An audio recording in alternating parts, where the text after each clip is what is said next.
Parents are upset that a public school is teaching students to pray in Aztec, and drugs in the urine from a music festival is threatening local eels. An American wins a marathon after two Kenyans go in the wrong direction. These are the weird stories for Thursday on Weird AF News, the only daily weird news podcast hosted by a comedian in a Los Angeles closet. Yeah, that's me, guys. I'm flexing. Can you see it? Flexing. I'll flex for you. Flex. Yeah. Flexing. Parents want public schools to stop asking the students to pray to the Aztec gods. 3 California parents are actually suing to prevent the state's public school system from reciting prayers to Aztec gods that have been worshipped with human sacrifice, arguing that doing so violates the U.S. and state constitutions. I had no idea that students were saying prayers to Aztec deities in school. We never did that. We did the Pledge of Allegiance in the morning. We never were like, and praise Kilachowantantantantanpantatun and shikaligading-ding-dong-ding-dong-dong.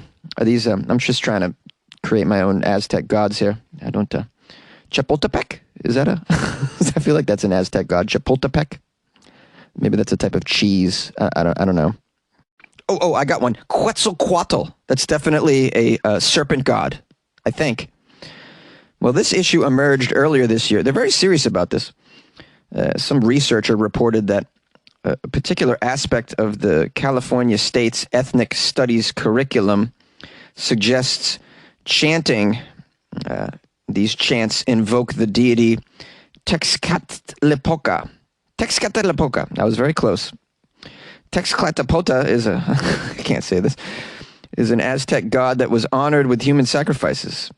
In Aztec mythology, Texcatlipoca is the brother of Quetzalcoatl. Quetzalcoatl, how about that? Yes, Quetzalcoatl's real, guys. See, I know what I'm talking about, sort of, like 10% of the time.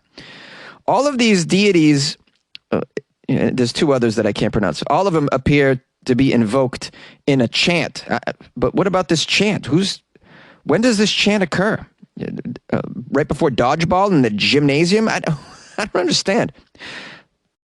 Obviously, these parents are up in arms about it. Perhaps the kids came home from school and they were like, can we sacrifice somebody? We want to pull a beating heart out of somebody's chest, Ma, like they showed us in school. There's a lawyer representing the parents, apparently, and saying that this is unconstitutional. Here's a quote from the lawyer.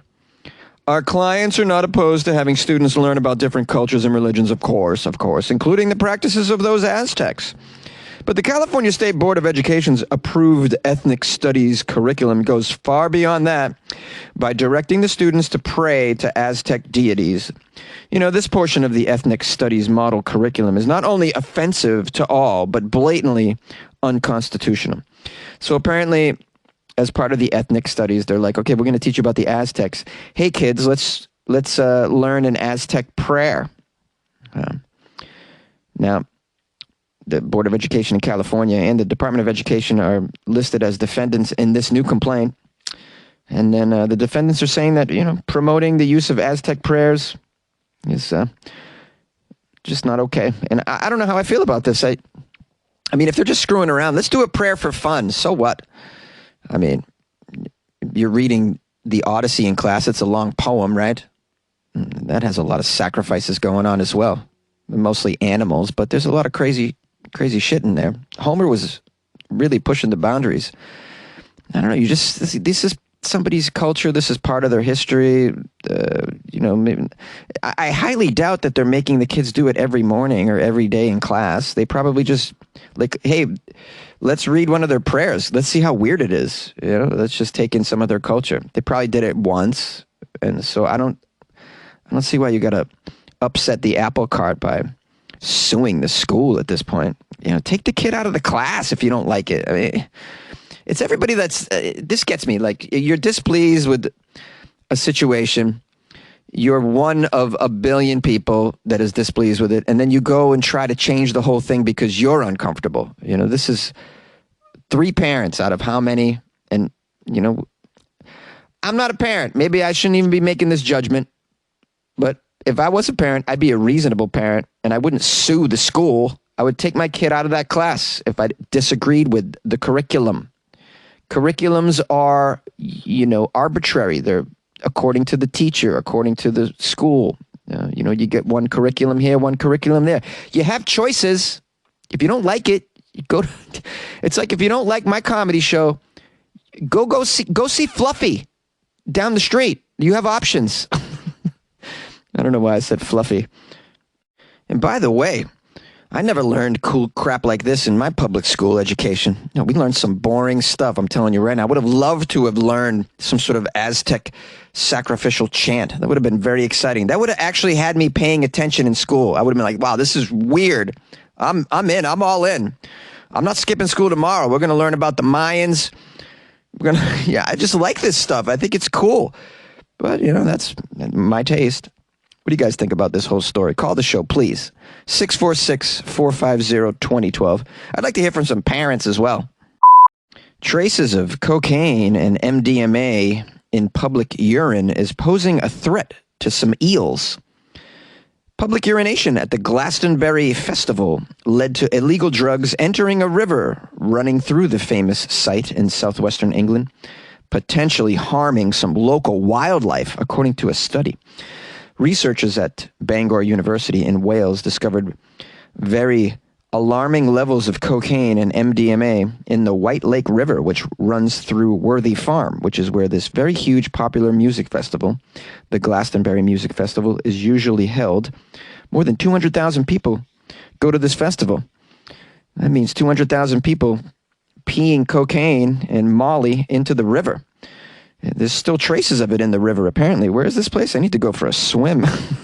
Get a free high. Hey, just kidding, guys. I care about the wildlife, all right? Jonesy doesn't condone peeing your MDMA urine into a river. But what about the eels, guys? The study found that MDMA concentrations quadrupled the week after the 2019 festival, while cocaine concentrations reached levels previously shown to affect the life cycle of some wildlife called the European eel, which is in the river, lives there, and is critically endangered already. I don't know. I would think that if I was an endangered eel, I'd be quite happy to get some MDMA in my life, to be honest with you. It's going to make me feel good for a little while. Life is a little bleak for the European eel. Let's be real. There's not too many of them. They need to procreate. What better drug to get you procreating than MDMA? Sorry. As PETA comes down on me to cancel him!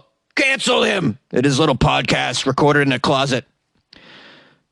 Now, we got someone named Christian, who's a professor, who led the study.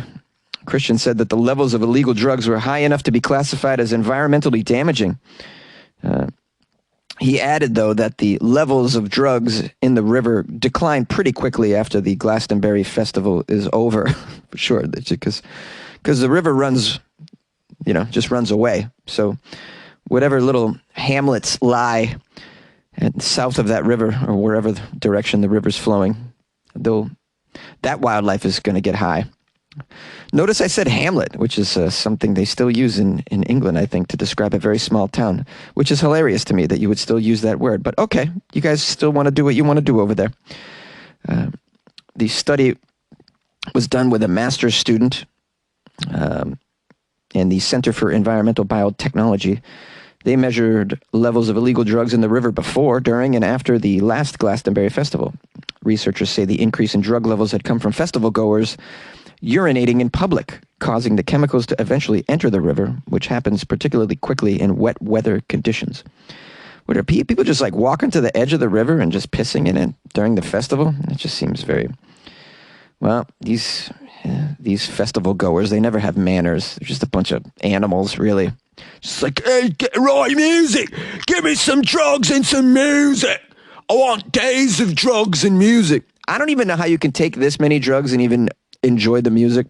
I see people just passed out at music festivals. You open the porta potty, there's some like teenage girl just slumped over in there. Like, what's going on? People using music festivals as just gatherings to do hardcore drugs. Who cares about the music? Hardcore drugs is going on over there. And why aren't there porta potties at the Glastonbury Festival? Or are there porta potties, but they're just like, There's not enough of them? Like, get it together, Glastonbury Festival. You got like 250,000 people coming to your festival. Have some porta potties. Can't have people peeing in the river. You know? Not that I enjoyed the porta potty either. That's what a music festival is all about, guys. Doing hardcore drugs in a porta potty. Taking that MDMA crap in a porta potty. Ooh, terrible, right? We've all been there. Those MDMA craps, they come. The cocaine craps, oh boy. You're like at a festival, you're like, oh man, it's coming. You got to get to a porta potty and you're just in there. It's just the worst. Maybe just do it. Maybe it makes more sense to just crap in the river. I don't know. I never crapped in a river before. Got one more quote from the guy who ran the study. My last chance to insert a terrible accent for you guys. This has highlighted the fact that stopping public urination is very, very important. Not just for the traditional pollutants, which we've kind of known about, but for these types of pollutants which we're only now really becoming aware of, which is basically illicit drug waste, pharmaceutical waste. It's very important, the way they affect the environment. What about the eels, guys? The eels.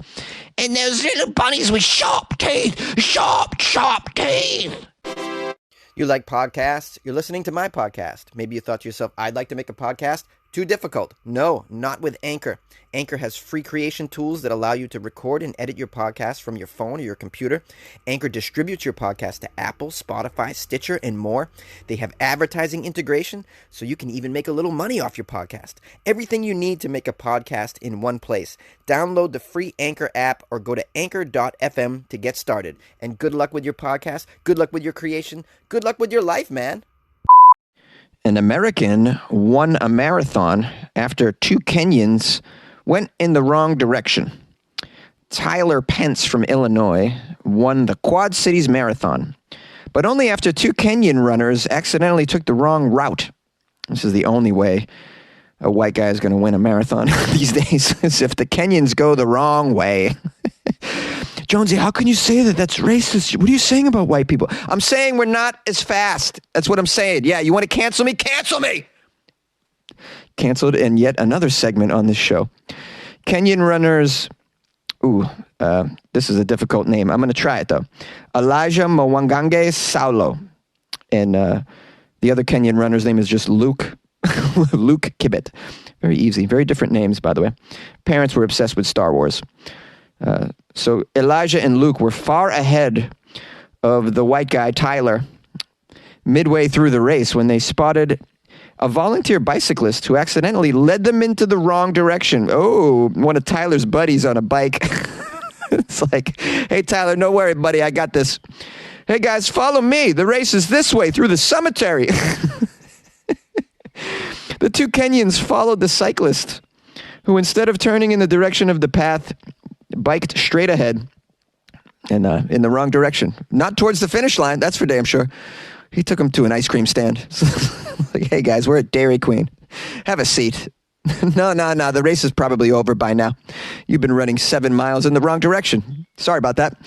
Just thought you looked very parched. I thought I'd get you a lemonade, so I just took you to a lemonade stand.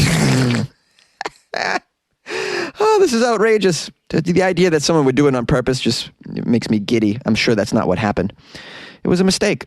The poor Kenyans flew all the way here for that. Ugh, poor guys. Tyler, age 28, finished with a personal best of his own of 2 hours, 15 minutes, and 6 seconds. He got a first place prize of 3,000 buckos. The win also gave the United States its first Quad Cities Marathon champion since 2001.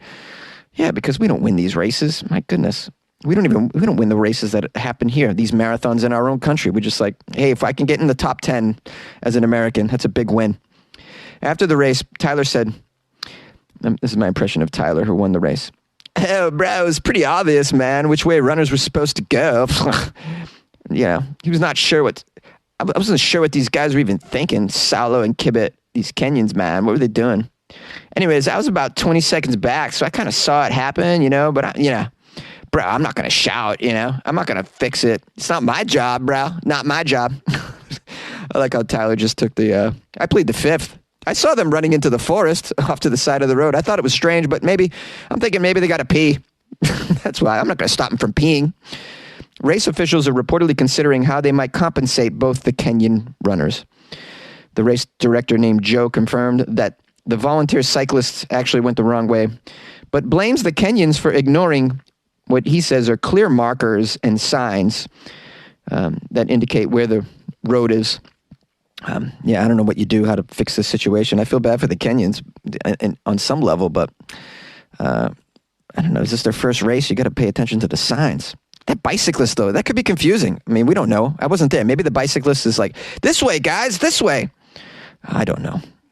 Running marathons is just silly business, in my opinion, anyways. I don't know why you want to spend your life this way. It's ridiculous. Running 26 point whatever the hell miles. There are much better things to do with your time, guys. Seriously. Like what? I don't know. Swimming in a river full of Molly at a music festival. Guys, come on. Here's a better way to spend your time. Joining the Patreon for Weird AF News. Yeah, I said it right here, guys. Cancel me. You can't cancel me. I got patrons. Take that. Oh, it's patreon.com/weirdafnews, by the way. There is news on the pod, and I'm sure that it is weird news. Yes, I'm certain it is so weird. Weird AF News. Do you guys know that song that I'm parodying there? Do you know? Write me, tell me. funnyjones@gmail.com. Let's play a little game called Jonesy Does a Parody of an Old Song. And what was it? What is it? Thanks to everyone who's written me. Is that the correct phrase? Written me. Thanks to all those who wrote me. If you written me, if you have written me, I appreciate you. I got a lot of articles yesterday. Super helpful. Got an email from Tiffany, who's having problems with her Google News assistant on the Google Home playing Weird AF News. This keeps coming up, guys. You go into your settings and try to choose an alternate way to play Weird AF News. You have choices in there when you go in there. You only have two choices, actually. You can play the show via Google Podcasts, or you can play the show via Spotify. If you're having trouble with one, choose the other. See if it still gives you an issue. This is what I've been told by Google, who I had to get on the phone. Believe me, it wasn't easy. And I don't have a Google Home, so I didn't even know what I was saying. I'm trying to get through it. I'm sort of like reading the complaints that I've been getting. I would love to troubleshoot this for you guys, so let's see if we can figure it out. So go into your settings, try the other podcast player. Now, I know people are like, no, I just have my Google Assistant plays Google News. Yeah, well, in the settings, you can choose how my show is played. My show just isn't played on the Google Home. No. An app is run through the Google Home, and it's either Spotify or it's Google Podcasts. These are apps that actually play podcasts. You need one of those to play any podcast. You need a pod player. So the Google Home isn't the pod player. It uses a pod player that you can switch from in the settings. So try the other one and let me know how that comes out. Let's get some feedback in here and let's see if we can fix the issue. I want you guys to be able to hear my show clearly. It's upsetting to me that it's coming out so crappy. I hate that. If you really want to listen to the show and it's crappy on your Google Home, just take out your phone, man, and just listen to Google Podcasts on your phone. It's a great app. I use it on my phone. I also use Spotify to listen to podcasts. Who doesn't have Spotify? It's a great way to listen to stuff. And you can do it that way. You can hook up Spotify, I'm sure, to your Google Home and listen to all your music that way. You could just include Weird AF News in that, I'm sure. But yeah, let me know. Write me, funnyjones@gmail.com. You can even call me, 646-450-2012. You can reach out to me on the social medias at funnyjones on Twitter and Instagram. I mentioned the Patreon a little earlier. That would be great if you would check that out. There's a Patreon app that you can download as well. You get bonus episodes and a lot of stuff that I stick in there on a weekly basis. Extra articles, stuff that's visually weird stuff. Like what I saw something go down in Florida that was amazing yesterday. I'm going to put that in the Patreon because as a podcast, like audio doesn't work. You got to see the video. So the Patreon will have all that in there. Just extra content, Or, just join the Patreon because it's a good feeling that you have supporting a guy doing a daily news show all on his own. That could be a thing, too, that makes you feel good inside. If you want to get into heaven, that's a thing. Heaven's a thing, isn't it? Heaven, I heard, isn't too far away, by the way. Closer to it every day. No matter what your friends might say. Okay, all right. That's a song.